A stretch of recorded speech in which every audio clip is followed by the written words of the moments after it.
Hello friends, ಎಲ್ಲರಿಗೂ ನಮಸ್ಕಾರ. ಇತ್ತೀಚೆಗೆ ನನ್ನ ವೀಡಿಯೋಸು ತುಂಬ ಅಂದರೆ ತುಂಬ ಕಡಿಮೆ ಆಗಿಬಿಟ್ಟಿದೆ. ಯಾಕಂದರೆ ಅದಕ್ಕೆ ಆಗ್ತಿರೋ ಅಂಥ ಖರ್ಚನ್ನ ನಾನು ಇಡೋಕ್ಕಾಗ್ತಾಯಿಲ್ಲ.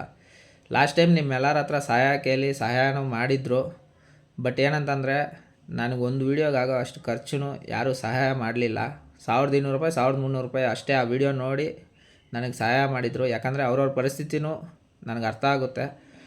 ಬಟ್ ಏನಂತಂದರೆ ಆ ವಿಡಿಯೋದಲ್ಲಿ ನಾನು ಆನ್ಲೈನು ಪ್ರಮೋಷನ್ಸ್ನ ಮಾಡಲ್ಲ ಅಂತಂತಿದ್ದೆ. ಬಟ್ ಇವಾಗ ನನಗೆ ಯಾವುದೇ ರೀತಿ ಪ್ರಮೋಷನ್ಸ್ ಬರ್ತಿಲ್ಲ. ಅದು ಬಿಟ್ಟರೆ ನನಗಿರೋ ಲಾಸ್ಟ್ ಆಪ್ಷನ್ನೇ ಅದು. ನನಗಿರೋ ಪರಿಸ್ಥಿತಿಗೆ ನಾನು ಕನ್ಫರ್ಮ್ ಅದು ಮಾಡಲೇಬೇಕು. ನನಗೆ ಸಾಲಗಾರರು ಮನೆ ಹತ್ರ ಬಂದು ಬೈಯೋ ಪರಿಸ್ಥಿತಿಗೆ ಆಗಿಬಿಟ್ಟಿದ್ದೀನಿ. ಸೊ ಅದರಿಂದ ದಯವಿಟ್ಟು ಎಲ್ಲರೂ ಅರ್ಥ ಮಾಡ್ಕೊತೀರಾ ಅಂದ್ಕೊತಿದ್ದೀನಿ.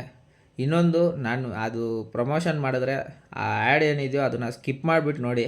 ಅದ್ರ ಕಡೆ ಯಾರೂ ತಲೆ ಹಾಕಬೇಡಿ. ಅದು ಜಸ್ಟು ಪ್ರಮೋಷನ್ ಮಾತ್ರನೇ, ಅಡ್ವರ್ಟೈಸ್ಮೆಂಟ್ ಮಾತ್ರನೇ.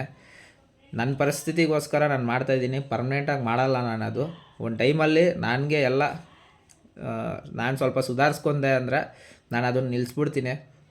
ಯಾರೂ ಆ ಕಡೆ ತಲೆ ಹಾಕಬೇಡಿ. ಯಾಕಂದರೆ ನಾವು ಕಷ್ಟಪಟ್ಟಿರೋ ದುಡ್ಡೇ ನಮ್ಮ ಕೈಯಲ್ಲಿ ಉಳಿಯಲ್ಲ.